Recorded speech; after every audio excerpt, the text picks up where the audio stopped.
దగ్గర కూడా ఆ విధమైన అవకాశాలు ఇవ్వడానికి సార్ మరి మనకు అవకాశం ఇచ్చారు. సార్కు మన పాఠశాల తరఫున వారికి ప్రజెంట్. అట్లనే మనకు ఇస్రో ఐడియా ఉంది కదా మీకు. ఇప్పుడు మనకు నెల్లూరులో ఏముంది, అక్కడ ఏముంది, అక్కడ అవన్నీ సైంటిస్టులు ఉంటారు కదా, వాళ్ళందరూ కూడా దాంట్లో సార్ యంగ్ సైంటిస్ట్ అని చేసి కూడా మరి అమెరికా ఇస్రో వెళ్తుంటారు కదా, ఆ ప్రాజెక్ట్ సంబంధించి కూడా సార్ స్టూడెంట్స్ చాలా మంది డాక్టర్స్ అయ్యారు, చాలా మంది ఇంజనీర్స్, చాలా మంది సైంటిస్ట్ అయ్యారు. మన దగ్గర కూడా మనకు కూడా అవకాశం ఇస్తే మన పిల్లలు కూడా మరి ముందుకు తీసుకెళ్తామని చెప్పి సార్ని మన ప్రొఫెసర్ పర్మిషన్తో ఇన్వైట్ చేయడం జరిగింది. మరి సార్ కూడా మన పిల్లలు కూడా మంచి అవకాశం ఇస్తారని చెప్పేసి మరి సభాముఖంగా వారిని కోరుతున్నాం. మరి ఈరోజు ప్రతి సంవత్సరం లాగే ఉపాధ్యాయ దినోత్సవాన్ని జరుపుకుంటున్నాం. ముఖ్యంగా సెప్టెంబర్ 5 అనేది ఎవరి జన్మదినం? శ్రీ సర్వేపల్లి రాధాకృష్ణన్ గారు పుట్టినరోజు ఈరోజు. అక్కడ మనం ఇప్పటి వరకు మన ప్రధానోపాధ్యాయులు గారు అక్కడ వారిని గౌరవించి దీపప్రజ్వలన చేయడం. ఈరోజు మన పాఠశాలలో ఈ సాయ సంధ్య వేళలో ఘనంగా నిర్వహించబడుతున్నటువంటి ఉపాధ్యాయ దినోత్సవం గురుపూజోత్సవ కార్యక్రమానికి అతిథులుగా వచ్చేసినటువంటి వెంకటరావు గారు, అదేవిధంగా మన పాఠశాల అందరూ ఉపాధ్యాయులు and my dear students. So మధ్యాహ్నం నుంచి యాక్చువల్ మనము రేపు ఈ కార్యక్రమాలు చేసుకోవాలి, కానీ రేపటి రోజు పాఠశాలకు సెలవు ఉండడం మూలంగా ఒకరోజు అడ్వాన్స్గా మనం ఈ కార్యక్రమాన్ని నిర్వహించుకుంటున్నాం. సో సెప్టెంబర్ 5th అనేటటువంటి దాన్ని మనం ఎందుకు చేసుకుంటాం అనేటటువంటిది తన సుదీర్ఘ ఉపన్యాసంలో కృష్ణ సార్ తెలియజేశారు. మనకు భారతదేశానికి ఒక ఉపాధ్యాయుడిగా పనిచేసేసి ఉపరాష్ట్రపతిగా రాష్ట్రపతిగా సేవలు అందించి ఘనకీర్తి చాటినటువంటి డాక్టర్ సర్వేపల్లి రాధాకృష్ణ గారి బర్త్డే. ఆ రోజునే మనము ఆయన కోరిక మేరకు వాళ్ళ యొక్క స్టూడెంట్స్ అందరూ పెద్దలందరూ వెళ్ళి మీ బర్త్డే సెలబ్రేట్ చేస్తామంటే నా బర్త్డేగా కాకుండా ఉపాధ్యాయులకు గౌరవ సూచకంగా ఉపాధ్యాయ దినోత్సవంగా చేయాలి అనేటటువంటి విషయాన్ని సెలవించినప్పుడు ఆయన నాటి నుండి నేటి వరకు సెప్టెంబర్ 5th మనము ఉపాధ్యాయుల యొక్క దినోత్సవంగా జరుపుకుంటాం. So this is the honour to all our future community. So Radhakrishna గారి గురించి డీటెయిల్డ్గా సార్ చెప్పారు. ఒక 2 మాటలలో చెప్పాలని అంటే, తను చాలా అట్టడుగు వర్గాల నుంచి కనీసం బుక్స్ కూడా కొనుక్కోలేనటువంటి స్థాయి నుండి, ఫీజులు కట్టలేనటువంటి స్థాయి నుండి ఒక ఉపాధ్యాయుడిగా, ప్రొఫెసర్గా, తర్వాత భారత ఉపరాష్ట్రపతి, రాష్ట్రపతిగా స్థాయికి ఎదిగాడనంటే మరి దాని ఎంత ఉన్నటువంటి ఆ శ్రమ, అంకిత భావము, సేవాభావం ఏ విధంగా ఉందో తెలుసుకోవచ్చు.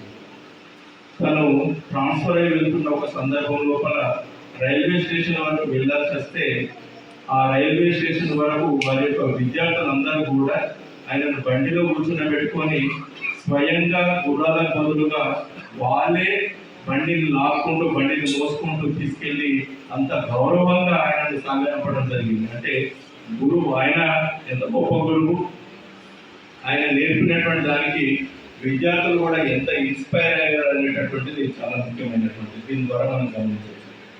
విద్యార్థులారా, ఈ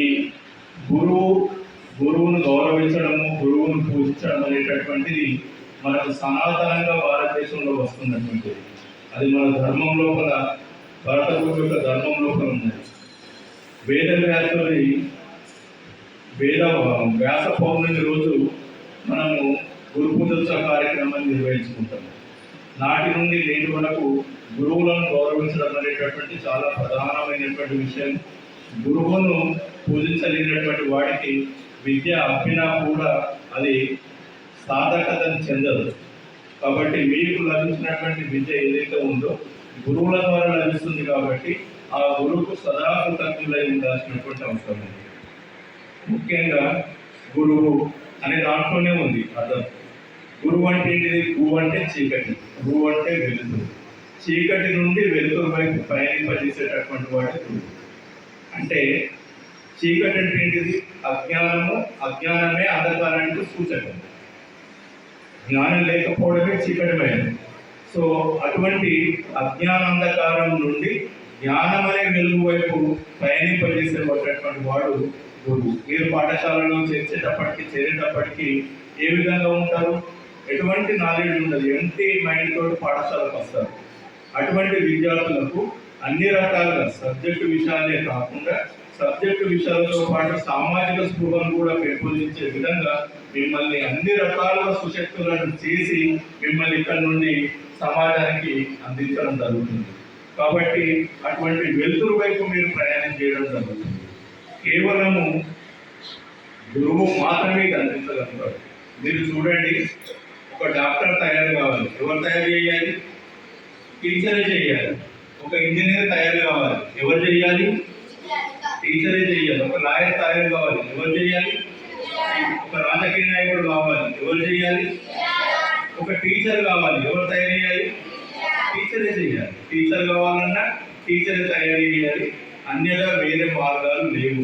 ఒక డాక్టర్ ఇంకొక డాక్టర్ని తయారు చేయలేరు, ఒక లాయర్ ఇంకొక లాయర్ తయారు చేయలేరు.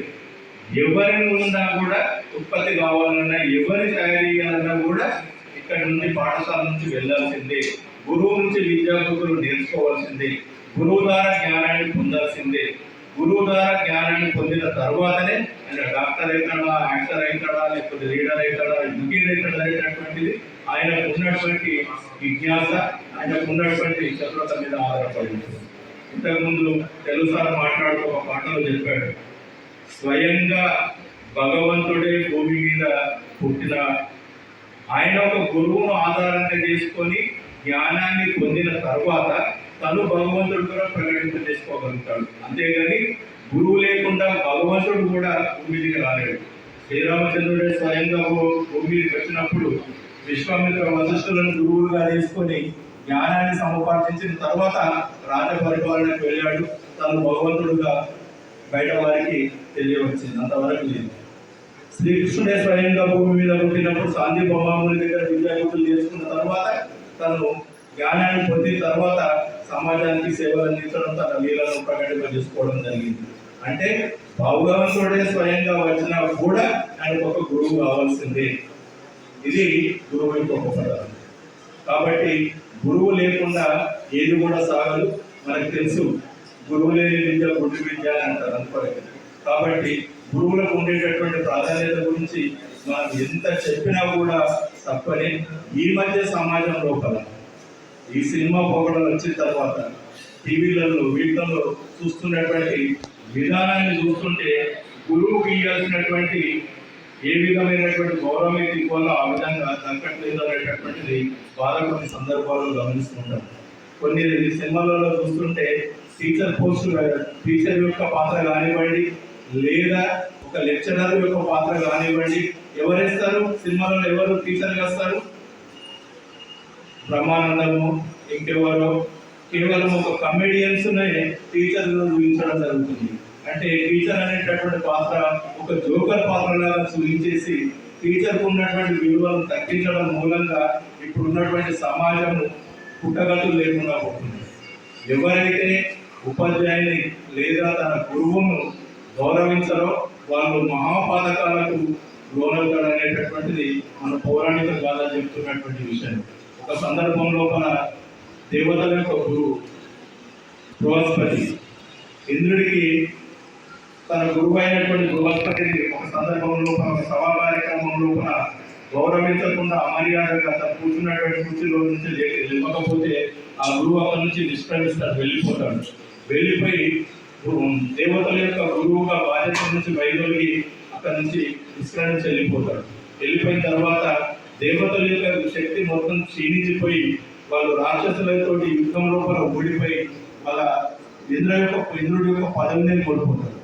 ఆ ఇంద్రుడు బ్రహ్మ దగ్గరికి వెళ్ళి ఆ పరిస్థితి అయిందంటే నేనేం చేయలేను అని అంటే విష్ణుమూర్తి దగ్గరికి వెళ్తారు. అక్కడికి వెళ్ళిన తర్వాత ఇది మా పరిస్థితి అని అంటే మేము ఎవరినన్నా రక్షించగలుగుతాం, కానీ గురువును అవమానపరిచినటువంటి వారిని రక్షించే వాళ్ళు ఎవరు లేరు భగవంతుడితో సహా. మిమ్మల్ని రక్షించాలంటే కేవలం మళ్ళీ నీ గురువే రక్షించాలి.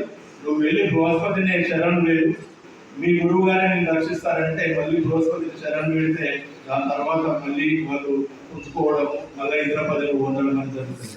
గుర్తుంచుకోండి, మన పౌరాణిక కాలం చూసినా తర్వాత ఇప్పటి కాలం చూసినా కూడా గురువును అవమానపరిచినటువంటి వాళ్ళకు సరైనటువంటి భవిష్యత్తు ఉండదనేటటువంటిది గుర్తుంచుకోండి. మనకు ఇంత జ్ఞానాన్ని ఇచ్చినటువంటి డబ్బు ఎవరైనా ఇస్తారు, మనం సంపాదించుకోవచ్చు, ఆస్తిపాస్తులు వస్తాయి. కానీ జ్ఞానరహితుడికి ఏ డబ్బు మిగలదు, ఏ ఆస్తిపాస్తులు మిగలదు, సమాజం లోపల గౌరవం ఉండదు. సమాజంలో గౌరవం ఎవరికి ఇస్తారు? జ్ఞానం ఉన్నటువంటి వాడికి గౌరవం లభిస్తుంది. జ్ఞానం ఎక్కడ నుంచి లభిస్తుంది? గురువు ద్వారా మాత్రమే జ్ఞానం లభిస్తుంది. కాబట్టి గురువుకి ఇవ్వాల్సినటువంటి విలువలు ఇవ్వాల్సిందే. కాబట్టి విద్యార్థులందరూ గుర్తుపెట్టుకోండి, మనకు పంచమహాపాతకాలను ఉంటాయి తెలుసా? పాతకం అంటేనే తప్పు చేయడం అనేటప్పుడు ఒక పాతకం అంటారు. మహాపాతకాలు అంటే బాగా తప్పు చేసిన వాడికి శిక్షించబడేటటువంటి తప్పులు. దాంట్లో ప్రధానమైనటువంటి 5 పాతకాలు పంచమహాపాతకాలు ఉంటారు. ఈ పంచమహాపాతకాలు ఎక్కువ ఉంటాయని అంటారు. ఏంటి అవి? గోహత్య, బ్రాహ్మణ హత్య, ఈ విధంగా చెప్పుకుంటూ పోతే గురువును అవమానపరచడం అనేటటువంటిది కూడా ఒక పంచమహాపాతకంలో ఒక పాతకంగా మనము మన వేదాలు అవి కూడా తెలియజేయడం జరిగింది. కాబట్టి విద్యార్థులకు గుర్తుపెట్టుకోండి, గురువు ద్వారా మనం గురువుతోటి ఎంత సాన్నిధ్యంగా ఉంటే అంత జ్ఞానవంతులైతాం. గురువు ఒక వెలిగేటటువంటి దీపం దాంట్లో మంచి ఆ జ్యోతి దగ్గరికి వెళ్తే ఎన్ని దీపాలైనా వెలిగించుకోవచ్చు.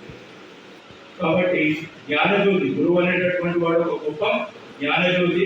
ఆ జ్ఞానజ్యోతి దగ్గరికి వెళ్ళినటువంటి మీ అందరికీ కూడా అటువంటి జ్ఞానమే లభిస్తుంది. మీరు కూడా జ్యోతులుగా వెలిగి ప్రకాశవంతంగా ఉండేటటువంటి అవకాశం ఉంటుంది. కాబట్టి మీరు విద్య నేర్చుకోవడం ఎంత ముఖ్యమో విద్యతో పాటుగా మీ గురువుల పట్ల ఎన్ని రోజులు స్కూల్ అయిపోయే వరకు లేదా 10వ తరగతి అయిపోయే వరకు కాదు, మీకు విద్య నేర్పినటువంటి 1వ తరగతి నుంచి మొదలుకొని చివరి వరకు మీరు ఎక్కడి వరకైతే చదువుకున్నారో అందరి గురువులను మనసులో ధ్యానించుకోవాలి. వాళ్ళు కలిసినప్పుడు గౌరవంగా నమస్కారం చేయాలి.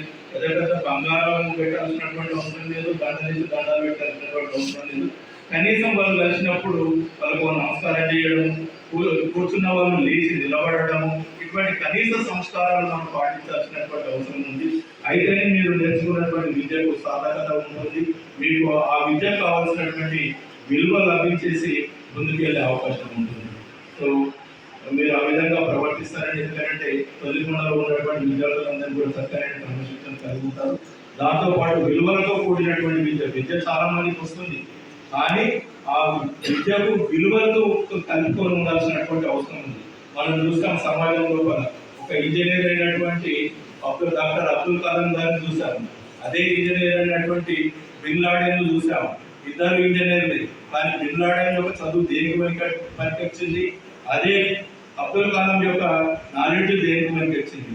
బిన్ లాడెన్ యొక్క నాలెడ్జ్ సమాజం వినాశనానికి పనికొస్తే, అదే అబ్దుల్ కలాం గారికి సంబంధించినటువంటి నాలెడ్జ్ భారతదేశం యొక్క ఔన్నత్యము లేదా ప్రతిష్ట లేదా సమాజానికి ఉపయోగపడే విధంగా ఆయన యొక్క నాలెడ్జ్ ఉపయోగపడ్డది. అంటే విద్యనే కాదు, విలువలతో కూడినటువంటి విద్య అవసరం. దాంతోపాటు మన సంస్కారాలు నేర్చుకోవాలి, విలువలను నేర్చుకోవాలి, క్రమశిక్షణతో కూడినటువంటి విద్య అలవరుచుకున్నట్టయితే మీరు భవిష్యత్తు లోపల ముందుకెళ్ళేటటువంటి అవకాశం ఉంటుంది.